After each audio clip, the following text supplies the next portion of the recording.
All right, my friends, let me show you what I'm working on for my new book. All right, so this is the reverse RMD book, and I'm not sure what I'm going to call it. I mean, I don't think it'll be called reverse RMD retirement plan. It's not very catchy, but we'll come up with an idea. So if you think of something, don't forget to fondle the like button, fondle it, and then tell me a good catchy thing here. But of course, you don't really know the premise here, so I'm going to share this with you. All right, so right here we got Diane Sample. All right, Diane Sample is 60 years old right now. She's got $1 million in a brokerage account. All right, she has no cost. She has 100% cost basis, so no taxes. All they're trying to do, and I don't care if you got $1 million, 100,000, 10,000. It's all based on percentages. It's not based on dollar amounts. Based on percentages. So what we're going to do here is we're going to say Diane Sample, she's going to take 100,000 out of her portfolio the first year, 10% out of her first year, reduce that by 1% a year. So it'll be 10,000, then it'll be 99,000. I'll show you here in cash flows. And then it'll be 98,000, $10, I think, and so on and so on. And she's going to live for 30 years in retirement. So you'll see what I'm talking about. All right, so here's her 10%. 9.9%, 9.8%, 9.7%, and so on and so on. All right. So what's the likelihood that she has money when she's dead after 30 years? And as you can see here, the likelihood is a big fat 4%. I think it was, 4%. So not likely she's going to have any money left over. All right. So then we say, okay, we can play around with this a little bit. What if we have her living until she's just 85 as opposed to 90? All right. So we're going to say she's only going to have a 25-year life expectancy, not a 30-year life expectancy. What does that do here? And you can see that changes from 4 to 7%. So still not likely to make it happen here. What if she only lives till she's 80? And I'll show you how I'm getting these numbers, by the way, here in just a second. And there's a 17%. And what I'm using here is in this regard, I've created this doesn't matter, 60-40 portfolio doesn't matter. All we care about is these two numbers here, annual return, because we're running Monte Carlos. A 5.5% annual expected rate of return with a 10.6% standard deviation. That's all we're doing. So we're saying if she has a 5.5% expected rate of return with a 10.6% standard deviation, she starts with $1 million. She lives 20, 25, or 30 years. She's going to run out of money if she's taking 10% a year off the initial year and reducing that by 1% a year. And so I just started creating this little spreadsheet here of all these different scenarios. So you can see right here, the one we just talked about, 10%, where she's reducing by 1% a year, and then she has 4% success rate, and she doesn't have any money left over when she's dead. All right, but then I said, what if we use a more historical rate of return of 8.2? I'm just using that with the same standard deviation, and she takes 10% a year out. Well, then she has a success rate of 25% for 30 years. She has a success rate of 49% for 20 years. It's interesting. So you start saying, So then I said, what if we take 8% a year out, all right, with an 8.2% rate of return and a 10.6 standard deviation. So now she's taking 80,000 a year. That'll be basically it's going to be 80,000, 8%, 7.9, 7.8, 7.7, whatnot. Then she has a 66% probability of success.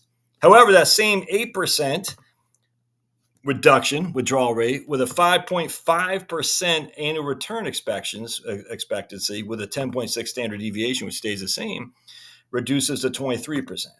Or I say, 20, right there, 23%.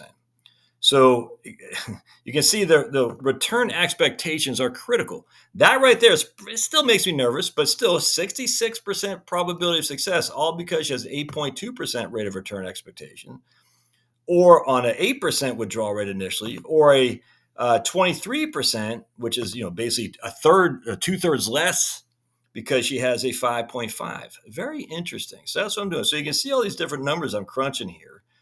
We start going down here, and even when we get a low expected rate of return, the only time we actually make it work is with a 6% right there, where we're drawing by 6% a year and reducing it by 1% a year. So it goes 6 to 5.9 to 5.8 to 5.7. And then if she lives 30 years, she has a 67 probability of success, leaving 182 behind. If she lives for 25 years, she has a 77. So now we're in the ballpark. Interesting. That still leaves me a lot to be desired. This is now. So what I'm doing in this, what I'm going to do is I'm using right now. I'm just using Right Capital for future expectations. Running Monte Carlos. We're running Monte Carlos here. Thousands of different iterations with the standard deviation of 10.6 an expected rate of return of 5.5, because I want to be err on the side of caution. Very, very cautious.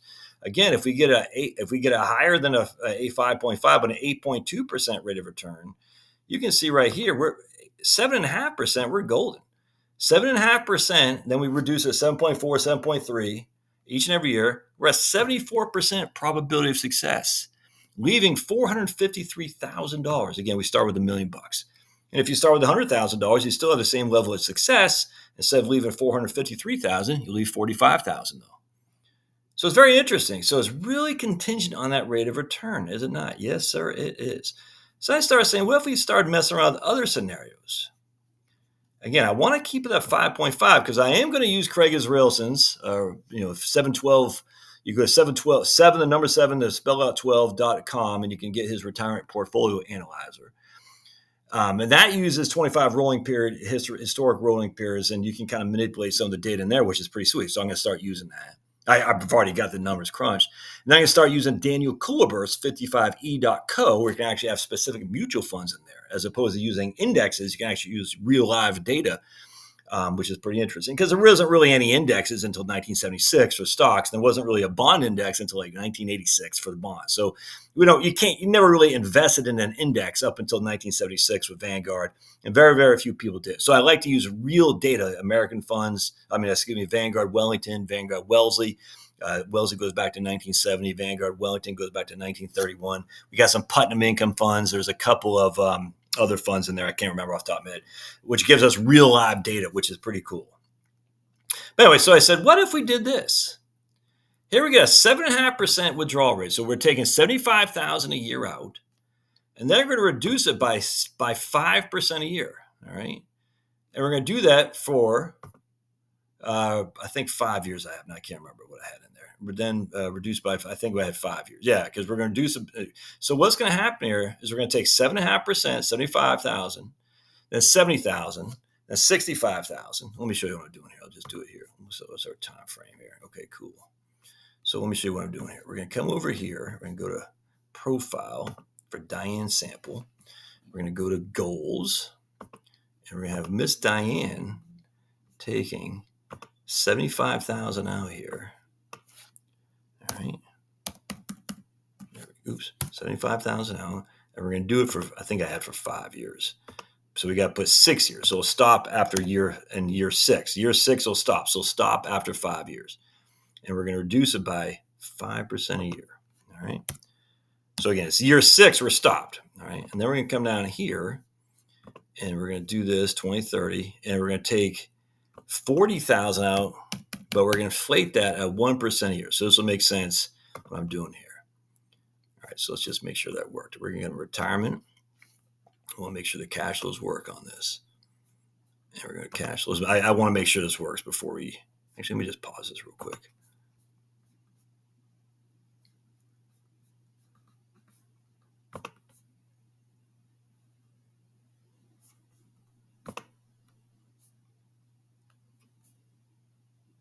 Yeah, that looks like it worked.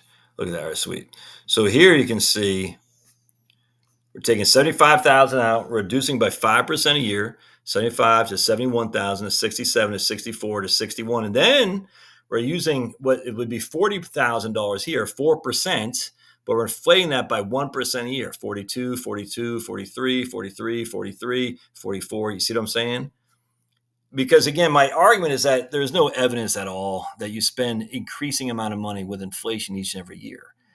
But my thought process is to get you to retire so you can spend some more on the front end of your retirement and enjoy it while you're young and dumb.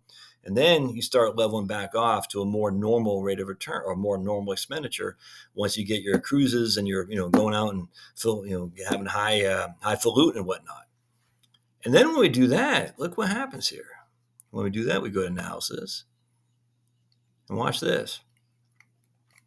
We got a